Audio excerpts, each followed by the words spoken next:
About 4 weeks ago, we got a new puppy named Bella, and the kids adore her. I love her, and she's really a lot of fun. And when she gets excited, she has little accidents here and there.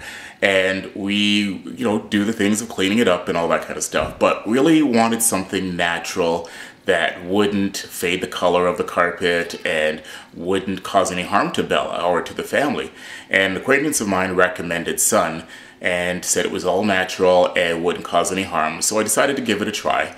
And when I got it, I smelt it and had a very, very almost neutral smell to it, but very, very light, pleasant smell, and tried it and didn't fade the carpet or upholstery, and it really, really works. So we're happy with it. Bella's happy and enjoying her home, and we don't have the anxiety of worrying about pet stains, and absolutely loving it. And anybody who's a pet owner and loves animals the way we do and wants something natural and safe around their pets for cleaning, absolutely would have to recommend Sun because it works so great, and we're really loving it. It's going to be a part of our family life as long as we need to get rid of pet stains.